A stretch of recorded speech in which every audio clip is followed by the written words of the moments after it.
right, good evening, everybody. Welcome to our first professional lecture for the Bowen Center in 2025. It doesn't even seem like that should be a number, but it is. Our speaker tonight is actually a faculty member at the Bowen Center, Reverend Ed Henley. And Ed, I was looking that you had joined the faculty in 2017, and that seems like just a few years ago, but here we are. That's 8 years ago, which is amazing to me. So welcome everybody. Thank you for joining us tonight. And I'm going to introduce Reverend Henley and give a little bit of his bio and then turn it over to him. Just a few technical things before we get started. I think there's going to be some discussion sort of periodically throughout the lecture. So you're just hold your questions until that time. And how I do questions is if you use the raised hand function, on Zoom, then you'll be called on either by Ed or by myself, and then you'll have a chance to kind of share your thinking at that time. So I'm going to go ahead and introduce Reverend Ed Henley. He began his study of Bowen family systems theory in 1987, and he also studied in the postgraduate program at the Bowen Center from 2014 to 2017. Ed joined the Bowen Center faculty in 2017 and does a lot. Chairs the annual Faith Leadership Conference, works with the Faith Leadership Seminar at the Bowen Center. I have the pleasure of working with him in the Introduction to Bowen Theory course. And he's also a presenter and coach in other Bowen Center programs as well. His clergy experience includes interim service in 16 congregations over the years, as well as one long-term pastorate from 1997 to 2013. He's a graduate of the General Theological Seminary of New York City and New College, Sarasota, Florida. He's the priest in charge of a congregation in the Episcopal Diocese of Southwest Florida and is called upon to speak at clergy gatherings around the country. And Ed, I will let you add anything to your bio that I missed or you think is important for people to know. And thank you for joining us tonight to talk about perspective, and I'll turn it over to you. Okay. No, that was quite enough bio. Thank you. All right. No, it's a pleasure to be here tonight. I'm deeply mindful of our National Day of Mourning today for our former president, Jimmy Carter. And so just so aware of that in our nation. And so I just mentioned that now. I gave this a funny title, I thought. How do I change my mind and how does my mind change? Because I wanted to talk about something that we touched on this topic in my introductory talk at the spring conference. So some of you, if you were there, might recognize some of the illustrations I'm going to use tonight, but hopefully we can go into a little deeper exploration. But our two big areas I want to look at are frames of reference, and that is, sort of starts in physics and in science and that sort of thing, but applies to any theoretical framework that we bring to knowledge. And then I also want to talk about something out of cognitive neuroscience, which is predictive processing, our tendency to see what we think we're going to see. And and how that is so involved with our understanding of everything around us. So, and then along with predictive processing, ideas of the embodied mind and the extended mind. And then also this all dovetails with Bowen theory and our understanding of it. But I had to give a talk to a Department of Psychiatry about a year ago. It was a grand rounds presentation. They had all sorts of disciplines in there, and I gave a little orientation to Bowen theory. And then I was asked a discussion question, and it was, how does Bowen theory deal with the treatment of anxiety disorder? And I realized how hard it was for me to address that question, because what I had to do was back up and reframe it. because I had to say, in Bowen Theory, we would look at anxiety in systemic terms, and we couldn't just simply identify anxiety as a disorder lodged in an individual, but rather a phenomenon of something that might move around a system of people, and that it required a reframing, that is, a moving into a different frame of reference in order to even begin to engage that question. And so I want to talk a lot about that, because shifts in frame of reference can take the same facts and see different significance in those facts. The facts can be the same, but their significance is different in different frames of reference. And this is very crucial when we look at fundamental reorientations in things like science. When you have a big reorientation, knowledge gets reoriented, and then the same facts begin to look different from that new perspective.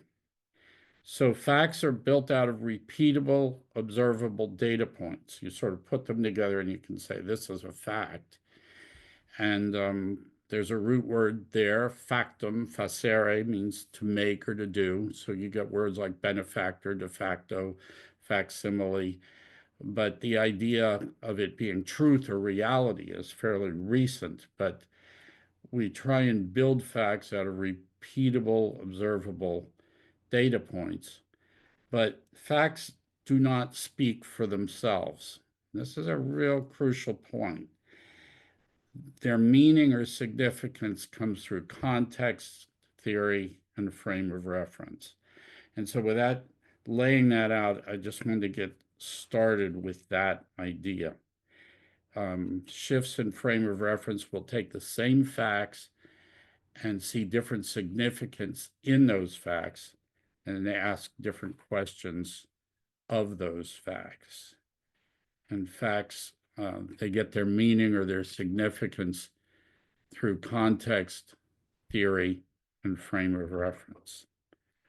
And then later on the talk, we'll move through something which is, people are pretty familiar with, something called confirmation bias. That was coined by an English psychologist. And it's a tendency of people to favor information that confirms or strengthens their beliefs or values, and is difficult to dislodge once affirmed.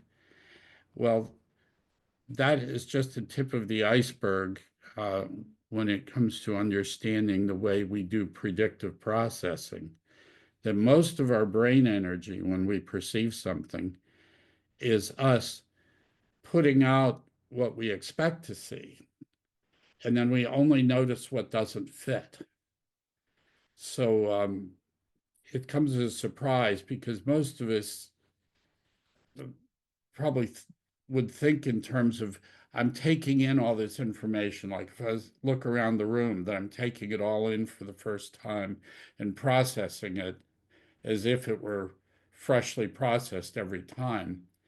Whereas study into the way the brain's wired is kind of the opposite. It's like, I already know what this room's going to look like, but I will notice if something's out of place, or if something's moved, or if something's different. But the rest of it is my energy going outward. And that is, I mean, that's just kind of quite a surprise. And Murray Bowen kind of understood this. I'm going to share some stuff now. There we go. There's my opener. And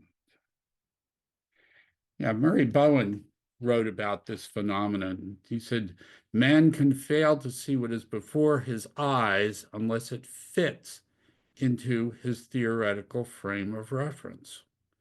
For instance, man had been looking at the bones of prehistoric animals for centuries without ever, quote, seeing them.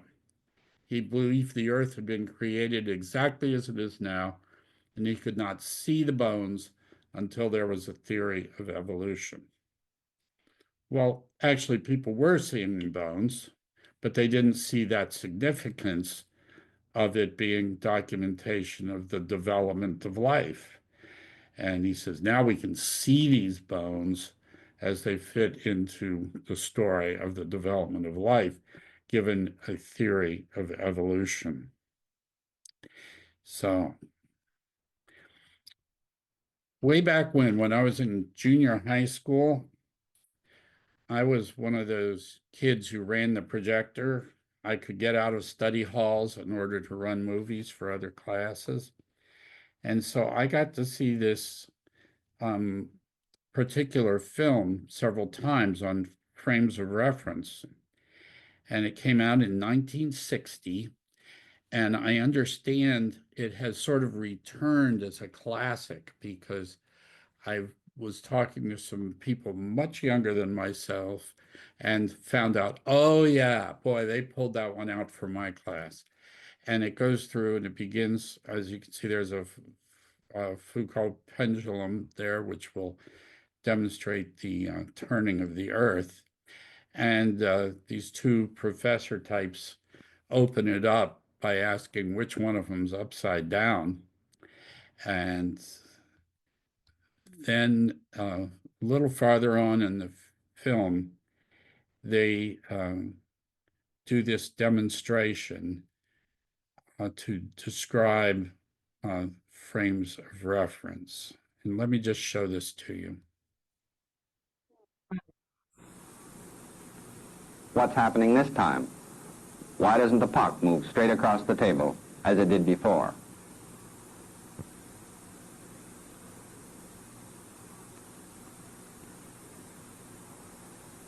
As you can see, it doesn't. So, if we believe in the law of inertia, then we must believe that there is an unbalanced force to change the velocity of the puck.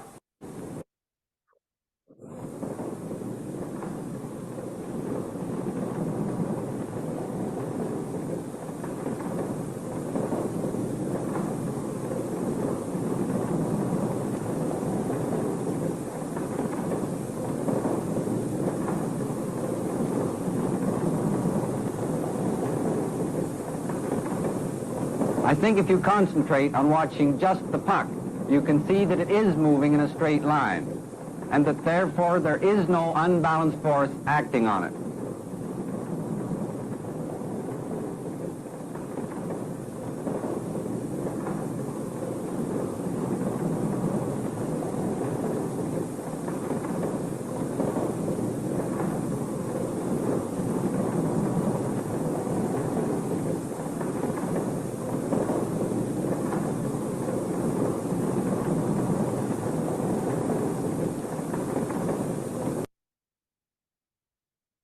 Go. And you can see it was, at first, it showed the puck going in a circle, which is factually correct. It was going in a circle, but it was going in a circle relative to the table, and that the table was in, when we move back into the inertial frame of reference out of the accelerated frame of reference of the revolving table, we see that it's actually going in a straight line, but that's relative to the Earth, which we generally perceive as standing still. Now, this was a nice little mind-blowing movie for my little junior high mind, because I realized that what I was seeing was as dependent upon where I was standing as it was to what I was seeing. And that just kind of always stuck with me. And so when we move on, we can start to see what a fundamental jolt it was to all of humanity to get their mind around what Nicholas Copernicus was saying, because he was the one for the modern world to posit that the sun was at the center of our solar system. As he wrote, in the center of all this rests the sun, for who would place his lamp of a very beautiful temple and another a better place than this, from which it can illuminate everything at the same time. And so the sun, as if resting on a kingly throne, governs the family of stars which wheel around, as he wrote about this. But up until that time, the prevailing view was that of Claudius Ptolemy, born around the year 100 of the Common Era, and lived probably to about age 70. And he was born in Alexandria, the learned city on the Mediterranean Sea, just a little north of Cairo, right on the Mediterranean Sea. And that was the place where the great library of Alexandria was. It had probably fallen into from its glory by the time Claudius Ptolemy was born. He was not of the Ptolemaic rulers, but it was just a prominent name at the time of his life. But he was a very learned mathematician, astronomer, astrologer, geographer, music theorist, and he was actually much more experimental in his approach than most of the people of his time. They were looking back to the ancients, that is, those who were there in the height of the Greek intellectual world. And so they were looking back to that time. And he was taking the Babylonian observational data of the 7th and 8th century BCE, and then making his own observations. And he was able to put together a scheme of predicting the movement of heavenly bodies that was mathematically sound and accurate. But he regarded the Earth as the center. And if we think back to this little movie we just saw, his frame of reference was the Earth, and he saw all the movement of the heavenly bodies in reference to the Earth. And that put him in good stead with people like Aristotle and Plato and some of the others, even though even in his time there were ideas circulating about the sun being at the center. But this was what prevailed, and Ptolemy wrote it all up in a treatise, and later on it became known as the greatest treatise, the Almagest, the greatest treatise, and it was the definitive word on movement of the heavenly bodies and planetary motion for about 1,000 years. And it was just the word, even though there had been other views as well, but they just didn't prevail. So Ptolemy put all of this out, and this is what he came up with. And these, if you go out at night and you look up in the sky, and right now you can go out with the naked eye, it's very easy to spot Venus, it's very easy to spot Jupiter. And then you see them against the dome of the stars, and these are the paths of the planets from the perspective of the Earth. And this is what Ptolemy saw and diagrammed in that 2nd century. And if you track each night the pattern of the movement of the planets against the stars, you will see them operating in all of those curlicue motions as they go forward and seem to move back and then move forward again.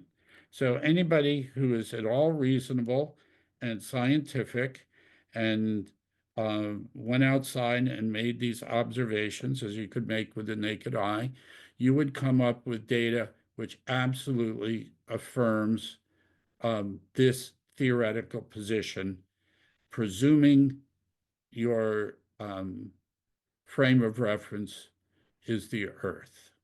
And this is what you would come up with. And this is very intuitive. It does fit our intuition as well as our observations. And so that was Ptolemy's world cosmology.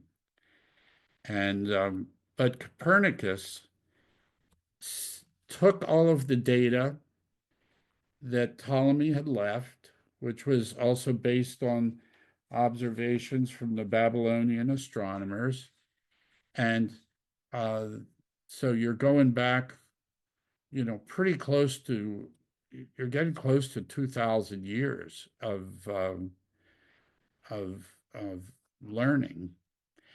And Copernicus, and he'd known of heliocentric theories, the sun-centered theories of the universe. He'd had heard of those, but he decided to work them out with some care.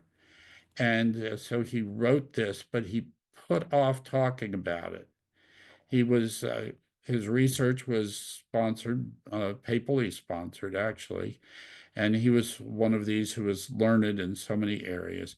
But he published in 1543 simply as a mathematical reorientation of Ptolemy's data. And he'd been working on it since 1516, 27 years before publication, he'd been working on it. And it was just simply a mathematical reorientation of Ptolemy's data, no new data, very significant. And then the data were more simply and clearly described with the sun as the center point rather than the Earth. And he brought simplicity to that diagram of all those curlicues that that Ptolemy had, and said this would work out much more elegantly if we just drew it this way. And it was clear also to all standing on the earth that the earth was still and everything moved around it. But his description was going to be counterintuitive. And he kind of knew that this could be a difficult point for people to get their minds around. So he waited until he was dying, to publish it. And so he got neither the praise nor the blame.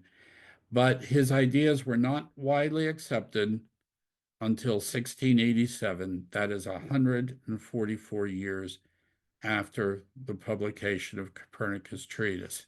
It sort of sat on the shelves, and it was like, oh, that's interesting. Oh, I guess you could do a mathematical reversal, and that would come. But of course, it didn't change the Earth. The Earth was sitting here, and the sky was doing its thing, just like it had always done. And so, and then along comes Galileo Galilei, and he was a kind of a bit of an abrasive person, but on January 7th, 1610, now this is 1610, and it was way back in whatever the year was when Copernicus had published, much later. And Galileo took his homemade telescope and pointed it up to the heavens. Nobody had really done much of that before. And he was able to observe the moons of Jupiter. And he was able to see, as he charted the movement of those moons around Jupiter, that, gee, those things seem to be going around Jupiter, just like our moon goes around us.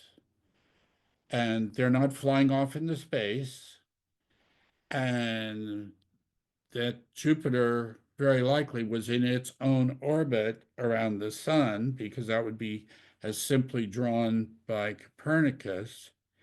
And then he was also able to observe the phases of Venus, because Venus goes through phases just like the moon does, where you can see it in a crescent form. You pretty much need a telescope, and Galileo had this 20 power homemade telescope now, and he was able to do that. And he really got in trouble, though, because of pushing the fact that he's saying, I'm not just talking theory anymore. I'm saying this is fact. This is what is happening. And that's where he was really upsetting the apple cart, because that affected all sorts of other fields of inquiry. It went right to the heart of the self-understanding of humanity, when it's like, you mean we're not the center of the universe? And apparently he uttered "eper si muove," but the earth, does move. Apparently when he was, having to do battle with the Inquisition. But he really got into trouble over the fact that he was pushing his ideas, and would not back off and say that it was just a theory. He wouldn't let it just hang out there as theory. So anyhow, the legend was that when it was published, Copernicus's treatise was published, that he awoke from a coma to look at the first copy of the book when it was brought to him, and he appreciated his accomplishment. Then he closed his eyes and died peacefully there in 1543, avoiding both scorn and praise. And it was not accepted, his views were not accepted until well after this controversy with Galileo, until Isaac Newton in 1687 formulated the law of universal gravitation, showing how gravity would cause the planets to orbit much more massive sun, and the small moons around Jupiter and Earth and everything operated in their own realms. So it was a big issue. Is it a theory or is it a fact?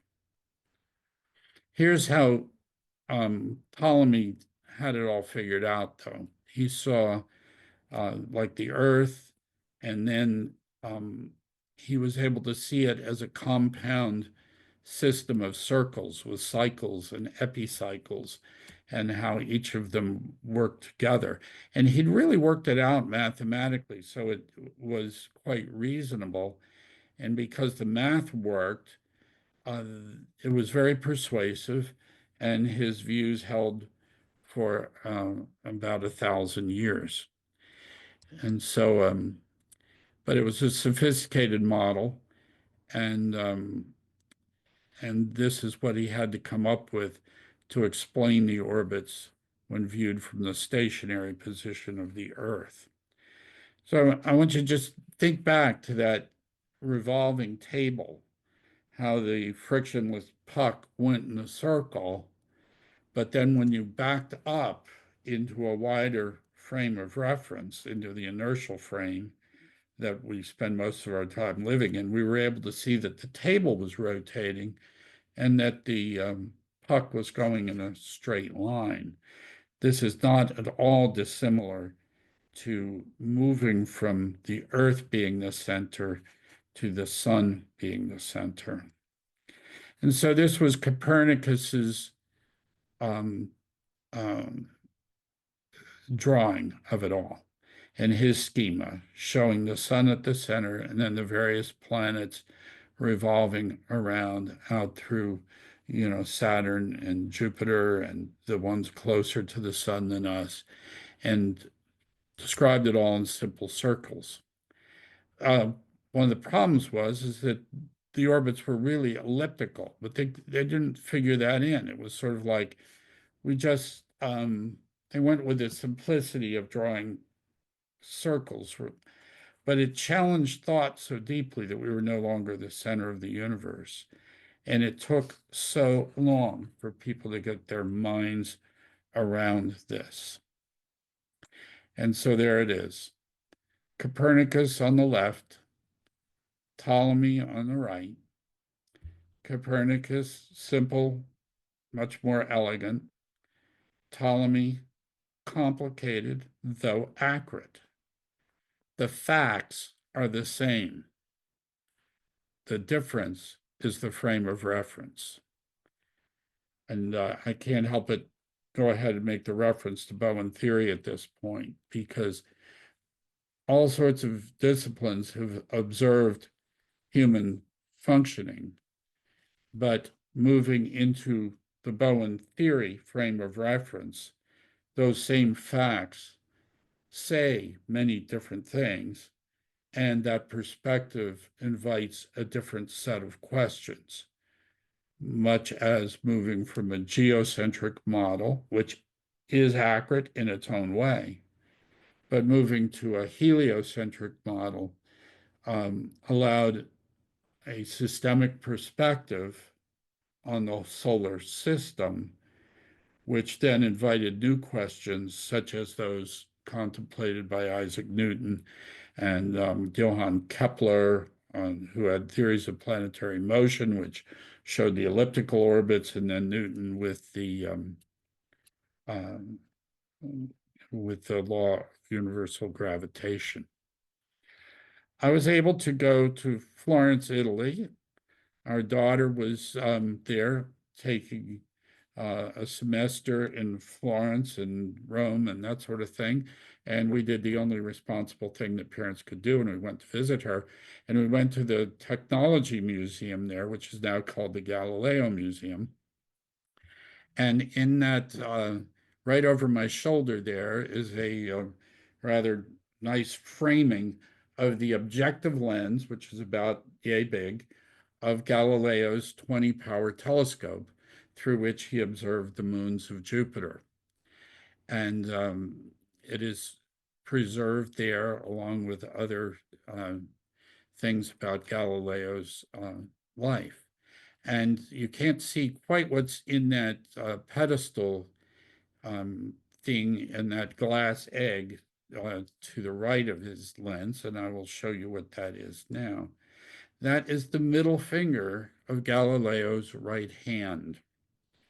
This gesture has been around for a very long time. It's actually since antiquity. The middle finger has held very special significance. And Galileo's body was exhumed at one point, and they buried him in the church. They sort of upgraded his grave, and they cut off his middle finger and mounted it here so that he could sort of flip off the rest of the world, anybody who doubted him, as he would utter, but it does move. And so that's in that Galileo Museum. I'd like to stop right here just for a few minutes and see what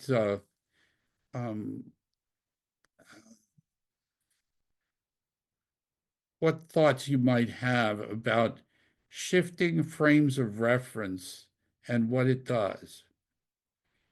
And especially when there's a fundamental shift in frame of reference, which affects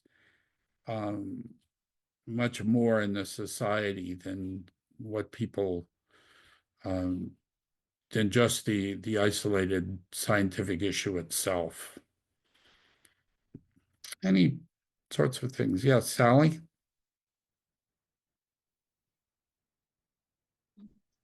Hi, I didn't know it was going up so quickly. I just wanted to mention it was a bunch of years ago that the Catholic Church apologized for the torture of Galileo and the fact that they said he was wrong when he was right. Oh, I know. Yeah. Well, that was it was a very difficult thing. If you read more of the history, you realize how obnoxious and pushy Galileo was in his time, and he really got caught in a political fight, and it was it was very nuanced and multi-layered. But yeah, oh yeah, Galileo was. I mean, Copernicus's study could have just sat there forever, and in fact, the people in the second century BCE who were not popular at the time. They just didn't want to think that way. But they had already, by that time, knew that the Earth was a globe, knew about how big it was within a few 100 kilometers, knew that some of the scholars knew that the sun was just another star among many. A lot of those things predated Galileo by almost 2,000 years as well. Any other things at this point?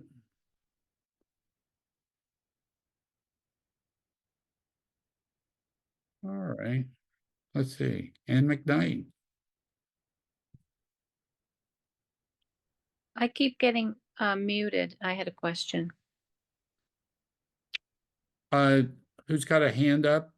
Oh, please use the raise hand function. I'm looking. Yeah.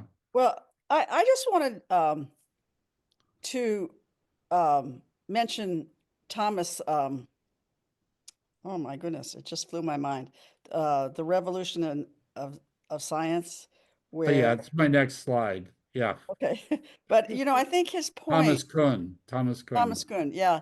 I mean, his point is that a new idea can't be accepted until the old, the people who are tied to the old idea die. That's part of it. Yeah. Yeah, he had several points he was making. Yeah. Diane? Hello, good evening.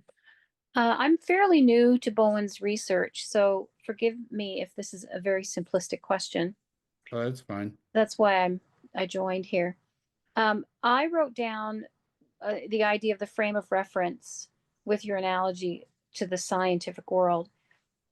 Challenge thoughts deeply that man is no longer the center of the universe. And it took a while for people to get their minds around this idea. I wrote down what you said. Does Bowen do anything around personal maturity? Because my mind went to personal maturity in the sense that children start believing they're the center of the universe. And if they keep thinking that into adulthood, we might have a problem in terms of perspective taking. Does he do any, did any connection there around personal maturity and personal responsibility? Yeah, that responsibility and maturity are aspects of what Mary Bowen refers to as differentiation of self. And that is being a self, but then the overall theory then sees the systemic nature of human functioning, that we operate together in systemic ways and are more or less differentiated within that functioning, that systemic functioning. So Okay. that's just sort of a quick entree into those Thank thoughts. you. Thank you. Okay. I'm ready to move on a little bit. And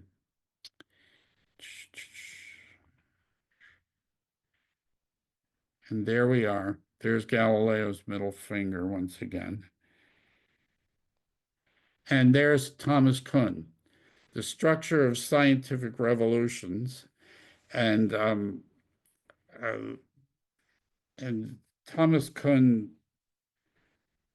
really named it in his time, because he looked at this Copernican revolution as an example. And if you've ever wondered where the popularization of the word paradigm came from, it came out of this book. And so paradigm shift it was a little used word, until Thomas Kuhn gave it currency, and then it absolutely everything now seems to be a paradigm shift to the point that Thomas Kuhn regretted that he ever used the word. But it generally is that you can have a wholesale reorientation of scientific models, but then they would lay the groundwork for new questions to be explored by what he called normal science, which then fills out that new framework, that new structure. And but it's a very tough shift, because it usually isn't just a shift in the scientific community. It does much more than that. And one would say that we are probably in the midst of another scientific revolution right now. It's been going on for more than a century as humanity slowly adjusts to the new physics of the very large and the very small. So we're talking about the space-time continuum, the world of the subatomic, and none of these things are easily observed by the human senses. So we can't just intuit them very easily. They have to be translated into human metaphor, shall we say, into things that we can understand. And so you have to take the behavior of the very large, the very small, and put it into ways that can be mentally appropriated. And they're just not easily observed by the human senses unless they somehow can be brought into the everyday. We'll hear words such as non-locality and entanglement. These are quantum theory terms that are moving into common usage. But very soon we'll be interacting with quantum computers and that sort of thing. So we are in the midst of this next scientific revolution right now. Here's just a little visual example, just showing the power of one's point of view. You've got a cylinder there, and if you view it from one perspective, it's a square. You view it from another perspective, it's a circle, but it is the same thing.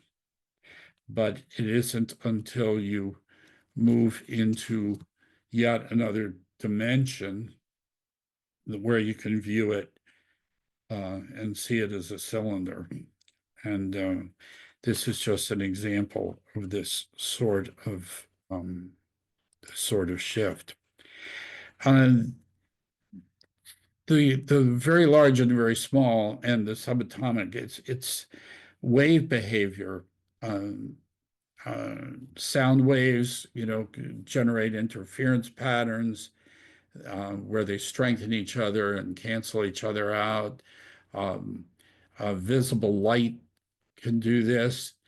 And but then you get down to the subatomic into particle behavior.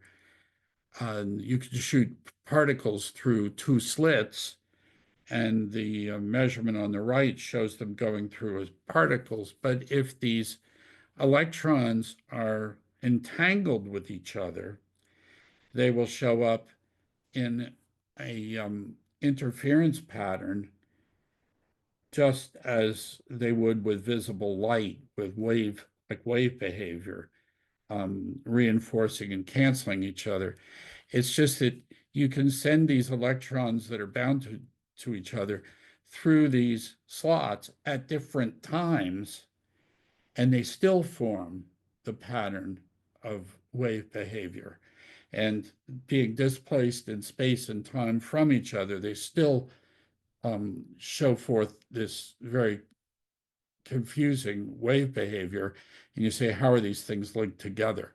And this was demonstrated in electrons, the particle wave behavior of electrons, in experiments dating back to 1927.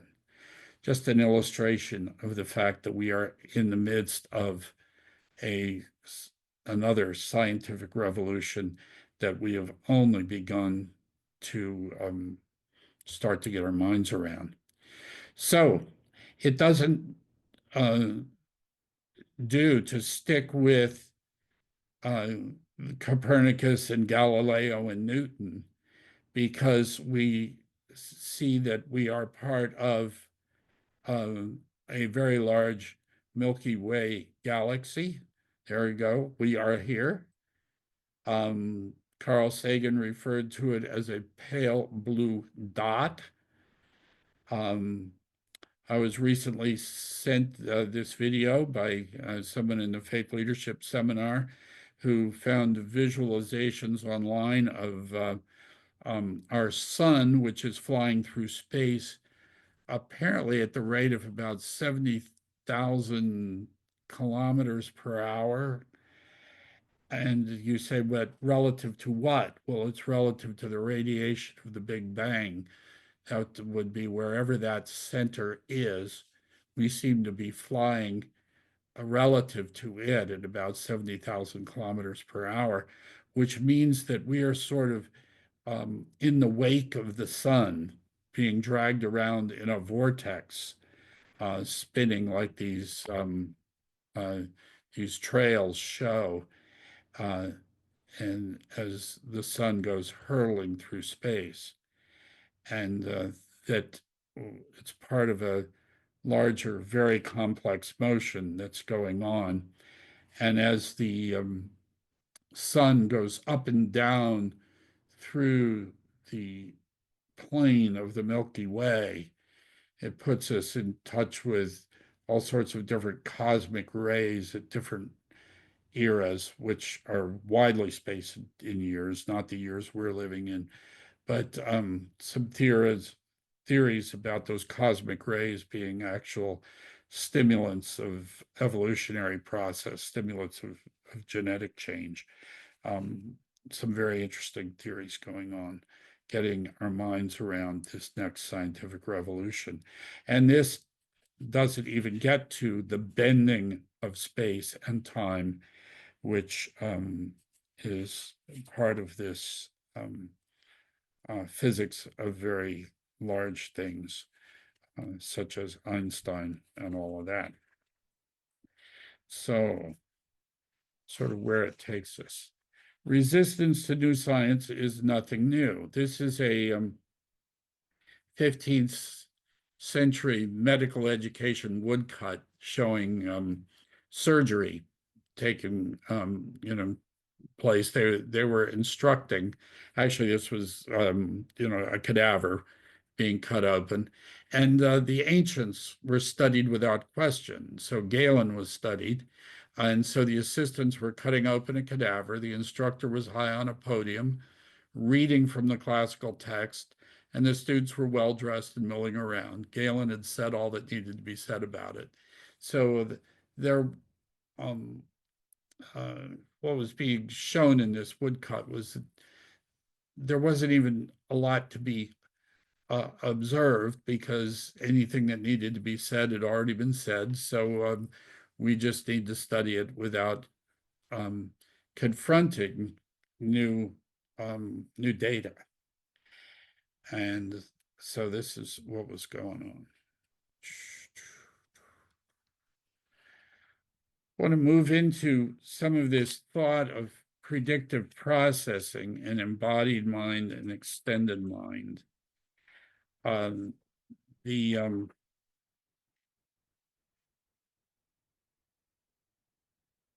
we get into this area, it is this idea that our brains are designed more for efficiency than for accuracy. It would take so much processing power to take all of the sensory data in fresh every time. So instead, we project outward what we already know, and then we explore it with our bodily ways, with our with our physical bodies and with our senses, and that is part of our mind, because it's apprehending the data that is coming in and what we're predicting outward. And then we also extend our mind in various ways, physically, and I will explore that a little more in a minute. I want to show you, though, a couple of illustrations which the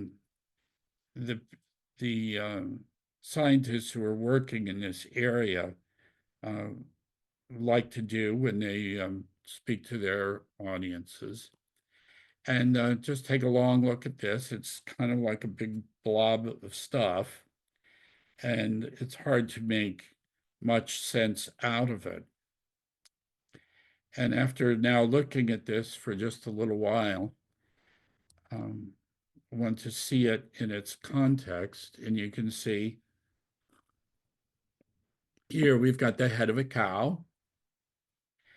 And now that we have that in our mind, we can take our predictive processing back to the original image and see if you can see that. Andy Clark, who was in the corner of that other picture, used this. Andy Clark is one of the scholars working this area, and he's one of the more widely published, along with Lisa Feldman Barrett and some others who have come into more popular notice. And he uses this illustration to point out the phenomenon of predictive processing. And then I've got another illustration here. This is one of a rotating mask. Let me show this to you. There are many examples I could give that demonstrate that prior experience greatly determines how we see the world around us. And this is just one of them. So I hope this also comes across well on the live stream. But what you see here is a hello face mask that rotates around its axis. And what you will probably notice is that as soon as this face turns away from you, and you should start to see the inside of the hello mask, suddenly the face just flips outwards again and looks straight back at you. So you never get to see the inside of the face. Why is that? Well, one reason for that is that we don't really have strong models of faces from the inside, because in the natural world, we never encounter faces from the inside, right? Because faces are attached to heads, so we don't have a... Yeah, that's a good illustration of how that works. It's almost impossible to see that mask from the inside and not automatically flip it in our perception to what we predictively would expect to see. And so that is that's another illustration of this phenomenon. And let me move on. This is an audio illustration. This is what's known as sine wave speech. It is highly filtered speech that has many of the distinguishing characteristics of the speech filtered out. So it just sounds like a bunch of squeaks and whatever. Some people can hear right through it and can hear what's being said, but most of us cannot. And then after we've heard what they're saying clearly spoken, it's much easier then to hear what is being said. So let me play this for you. Hello, it's the newspaper lunchtime. Hello, it's the newspaper lunchtime. The man read the newspaper at lunchtime. Hello, it's the newspaper lunchtime.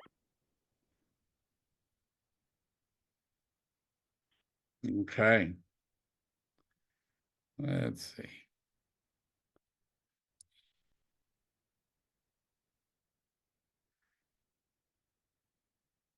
And a little bit of how this works. like you have something happen to you, like you see a dog running along, and then you have an experience, let's say, where a dog bites your foot, and then you begin to associate that because you've now associated the idea of a dog with biting your foot, and now you next time you see a dog, you think, oh my gosh, he's going to bite my foot. And so this becomes um, uh, that sort of memory working together to do this. And this pulls up what's known as Hebb's law, neurons that fire together, wire together. This was Donald O. Hebb in 1949 came up with this, and that we associate things that we associate together, they fire off in our head together. And so that becomes part of our predictive processing frameworks that we appropriate the world about us.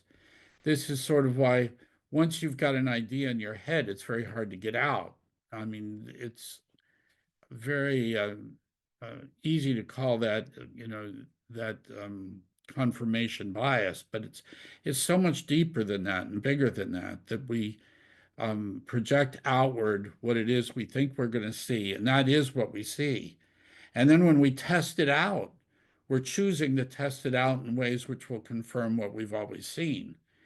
And this is a very difficult thing, among other things, for scientists, because it's very hard to conceive of things that you haven't seen already. You tend to see the same thing that you've always seen. And that human beings are actually wired to perceive things that way.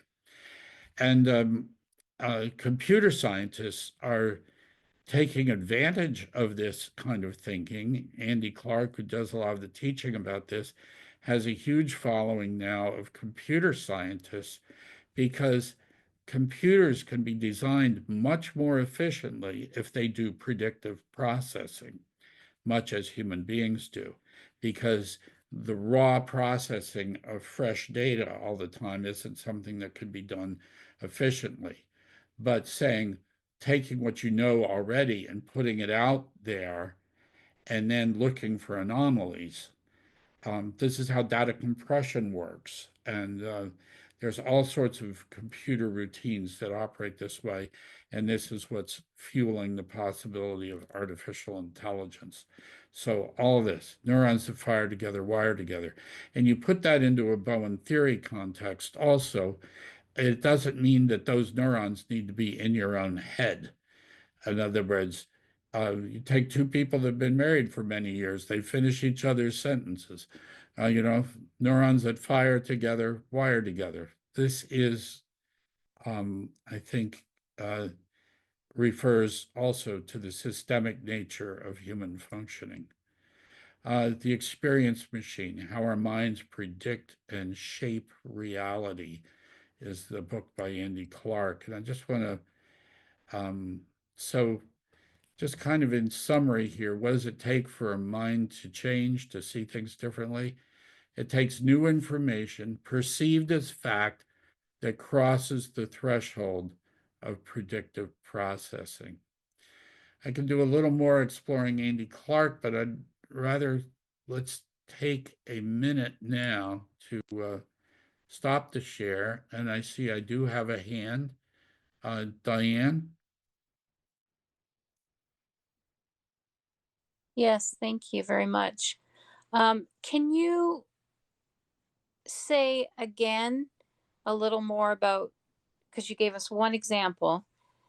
You said to put this in a Bowen theory context, and you gave us one example.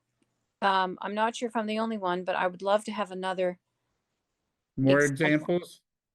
How neurons Bowen, fire together, wire together? Yeah, other than, after 30 years, I finished my husband's sentence, which is awesome. Yeah, that's right. So, and then let's say every time I go home to my parents' house. I fight with my mother like I did when I was, 10 years old. Uh, that uh,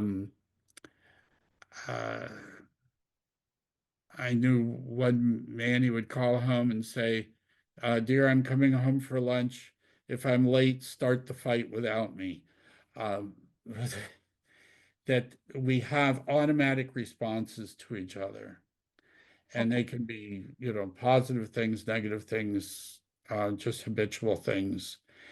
And then in Bowen theory, more or less differentiated. In other words, how automatic are your responses? Are they able to be considered and somewhat separated from the automatic wiring that's in the family? As a pastor, I work with all kinds of families, and some of them people think for themselves a little bit more than others do. Other families, they're so wound together. You poke somebody on one side of the room, somebody on the other side of the room says, "Ouch." Sure. So this is the kind of um, phenomenon that's there, and that once you're wired, and then predict you predict outcomes because and that would be that predictive processing. And so and then I knew somebody once who she believed that the smoke always came her direction. I mean, this was back in smoking days, no Sure. matter where she believed the smoke always came her direction. And you go somewhere and she'd say, "See, there it is again. The smoke always comes my direction." Absolutely no perception of when the smoke did not come her direction. Right, exactly. So, but then it was a sort of negative predictive processing that was always available to go to that place until, it became a metaphor for this person's life. Awesome. So if you ever are interested, I do a lot of work with estrangement and parents accepting that. So if you ever can think of an example, should it come to your mind, excuse me, my sweater keeps moving. That would be also helpful for me and I don't know if it's relevant for others, but if ever you're thinking about estrangement as an analogy, feel free to Yeah. for that. And also Thank the you. Bowen Center had a considerable dialogue with Dr. Pillemer. I forget his first name, but it was had done a lot of work in estrangement, and we were talking about that with him as an organization between the Bowen theories notions of cutoff and on the similarities and differences to estrangement. And who was that? Who was that, please? The other person? Pillemer was his last name. I forget his first name, and McKnight knows it. Carl? Okay. Pillemer? Yeah, Pilimer, I think it was. Thank you. Yeah. Kathleen Smith. Yeah, thank you for this. I'm thinking sort of two quick things. One, I sort of like to ask myself the question, how much contact? Well, first of all, I like to ask people, who do you really have figured out, in your family? And how much contact and what kind of contact makes you less certain? And I'm thinking, just sort of going to the astrological sort of analogy, this idea of the system orienting itself around certain facts, right? And not around other facts, right? The fact like this person needs a lot of help, an example like that, right? And then everyone begins to reorient and revolve around that observation, right? And so that's how I think about, like, how does the contact kind of knock you out of orbit a little bit, so to speak? Because you bump up against new facts, whereas you don't have that if you're not in contact with people. So I just appreciated that sort of thinking with the solar system. That was kind of helpful for me. I think there are some real things about the solar system, because you can fall under the influence of all sorts of gravitational pulls. and also that you don't even see them all. You know, part of that illustration of the vortex moving through space shows there are other poles on our solar system besides the ones that can be seen just as the sun being at the center. That one's, you know, the Copernican model, you know, and the Galilean model's way out of date on this. But yeah, I think it can be a helpful analogy to see how it might be analogous to Bowen theory. I find it an invitation to intellectual humility, because the Ptolemaic universe was very plausible and scientifically provable within the science of its day. And then it was such a fundamental reorientation of the same data, which Copernicus then was able to come up with a more simple order, but it fundamentally reoriented the thinking and then gave rise to new questions. So you have to say, okay, what's next? What will take all of my thinking and turn it on its head? You know, and trust that it will. And we're seeing the first glimpses of it after 100 years, because we're 100 years into this next revolution of the physics of the very large and the very small, because all those things operate according to different sets of rules than the typical inertial framework that we live in everyday life. But very big, very small, it goes completely different. And what does that mean? And where do those things impinge upon the present? Because I know in this other talk I gave, I said, there are a lot of things we just say are supernatural. Well, what do you mean supernatural? How about very natural rather than supernatural? It might be that there will be scientific theories that describe what we do not understand now and simply call supernatural. Whereas medieval times, magnetism was supernatural, you know, things like that. So I could nerd out more about this, but I'll give somebody else a chance. oh yeah, it's fun to nerd out about it. But I think, you know, where does it leave you? You know, it leaves you with saying, it leaves me with saying, I need to be very mindful of where I stand for what I'm looking at, and to be as aware as possible as to what my frame of reference is in considering things. Be open to observing things from other frames of reference, which will yield different questions and different perceptions.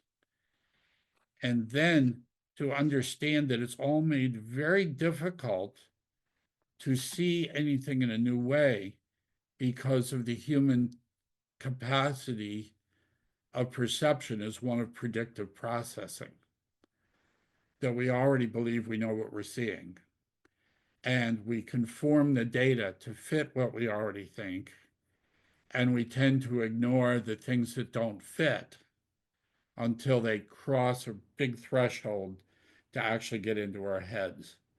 Galileo had that experience when he finally looked at the moons of Jupiter and the phases of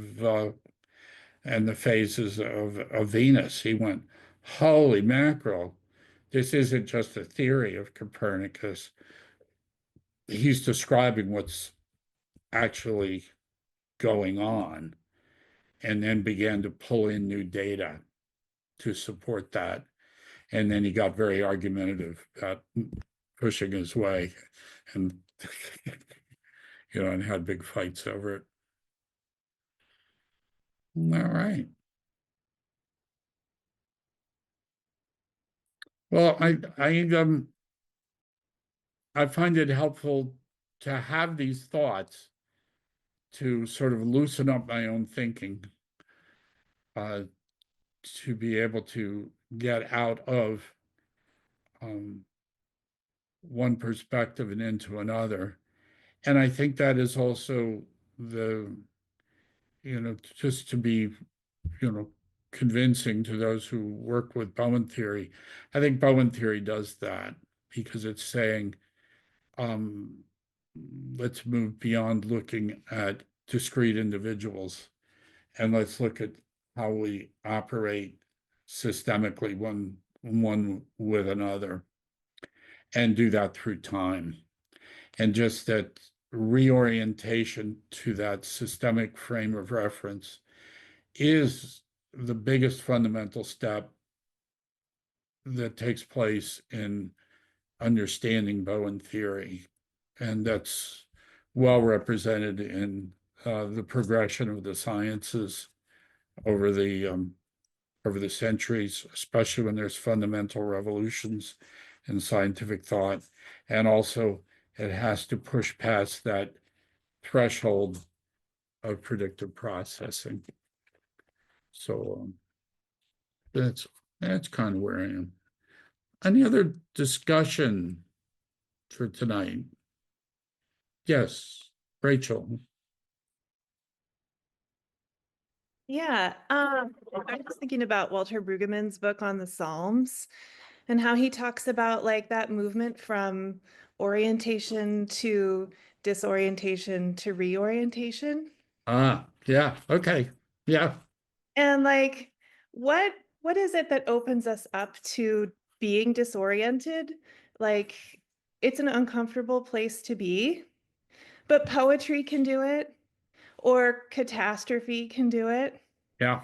And I guess I'm wondering, like, maybe it's just a little question for myself is like, are there small ways in like my daily life that I might practice in some tiny way being disoriented in a useful way that would help me with reframing?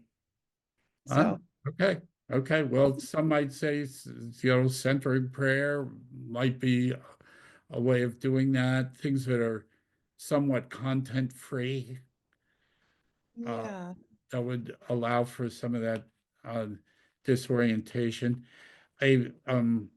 Patrick McNamara is a neuroscientist who wrote a book recently called The Cognitive Neuroscience of Religious Experience. Mm. And he talks about, just actually doing brain studies on people who go into a liminal state as a result, usually of life not working. Yeah. And that, but also during that time, a person is highly vulnerable. And he makes quite an argument for engaging a mature religious tradition in which can be serve as guidance into maturity through that liminal zone. Mm. And but he's even, I mean, he talks like a neuroscientist too, but you're going to hear all the religion underneath it. But he speaks of confronting SAs, and an SA is a supernatural agent. And then it's like to confront SAs in your liminal state of disorientation in that quest for a reorientation in a new state, very much like what Walter Brueggemann's talking about there. Yeah. Okay. Good. Thank you. Randall Frost. Yes, Edward. I really appreciate your presentation. I think it's a really evocative presentation of the ideas in science, and then connecting it to Bowen theory. I'm just wondering, an elegant presentation, really. It's the word I was looking for. Oh, thank you. Yeah. And I'm wondering, as you think about Bowen theory, what are some of the questions, loopholes in potential little areas where Bowen theory doesn't adequately explain the facts we're aware of, and that might lead on to either an extension of theory or a modification of theory, or even a new theory. Yeah, I think I'd take a couple of things. One is that it's a real viable theory when it invites the asking of more questions and new questions. And that's one of the, I think, the characteristics of a new perspective. And then another one is that when the results it fall into of asking those questions fall into hopeless complexity, that there's a quest for a more elegant theory at that point that can provide more coherent perspectives without being reductionist. All theories are to some extent reductionist because they are going to discriminate, the facts that are of interest and that sort of thing. But I mean, that's where, just as an example, Ptolemy's cosmology was hopelessly complex, and Copernicus was able to do justice to the same data with much greater simplicity. And so that would be a push towards a theory that development that can see things with more clarity without doing violence to the data. So those would be a couple of sort of like process approaches to answering that question. Yeah. Okay. Yeah. Stephanie Ferrara. Hi, Stephanie.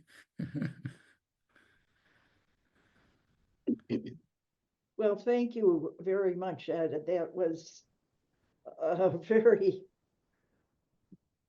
thought-provoking, intellectually challenging presentation. I couldn't help but think about Paul MacLean and a paper. I have a file of his papers that he always provided through, because he always stressed how he was a government employee, and so all his work had to be free of charge. Was one thing I remember about him. That thing he wrote was something about the hard facts of science are processed through a soft brain. Oh, that's excellent. That is I excellent. think it's not an accurate quote that I'm giving, but his point being that we make an emotional attachment to certain paradigms, certain, whatever field you're in, there's a kind of a mainstream of thinking. In the mental health field, we encounter it all the time. A mainstream thinking is that problems are understood in terms of individual conventional theory, not systems theory. So you have not only that you're not seeing a broader view, but you're also dealing with your own emotional attachment to a certain theoretical perspective and to the founders and the teachers that you become. I think there's a quote about, theories live as long as their founders, Yeah, I think not open to Anne kind of challenge spoke to that. until Yeah, the too. founder dies. Yeah. Yeah, there's a couple of things though that you're just reminding me of, not in necessarily answering you, but um, that the facts don't speak for themselves anyway. So they get their significance out of the theory we lay onto them. And that is very helpful. But at the same time, another theory could choose those same facts or different facts uh, and see them in a little different context, and those same facts would have different meaning. And so that isn't just loyalty to, let's say the founder, but that's actually from the theory itself. And then Paul MacLean, of course, had that triune brain business that we're familiar with. And then, of course, some of the newer neuroscientists say, well, okay, you might have specialties in different parts of the brain, and different parts of the brain do this. But at the same time, they all do just wire together. And they interconnect all over the place. Yeah. And then they interconnect throughout the entire body and not just through the nervous system. So that's that, Candace Pert and all her molecules of emotion and all that kind of stuff. And then now you've got this wildly complex organism, which is doing its embodied processing, chemically and in the neurology of the brain and all sorts of stuff. And so the top-down theory of the brain is sort of going away. It's getting into a bigger picture too. So thank you so much. Anyhow, you just reminded me of some of those things. Sally Miller. This morning I watched the funeral of Carter. Yes. And my thinking was, isn't it interesting the projections people have based on the limited facts that one has?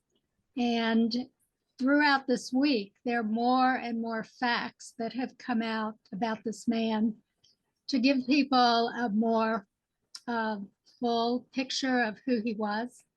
And I was thinking how very important that is in doing family work, that we have projections about our family members.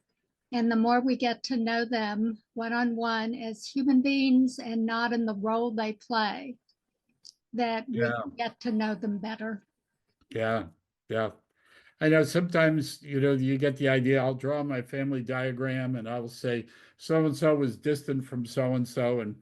And then you go, wait a minute, they weren't always distant from so-and-so, just because I wrote it down that way doesn't make that an accurate engagement of the facts that might be available to me. That's why I think, doing these, rethinking them all the time and rewriting those histories, let's say, and seeing those facts in different ways and in new ways.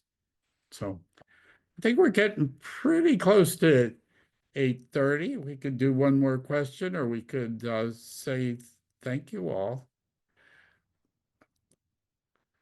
Well, I think it's good. I think I've enjoyed the evening. Any way you want to close up? We do want to tell folks we've got a faith leadership conference coming up. Yes. And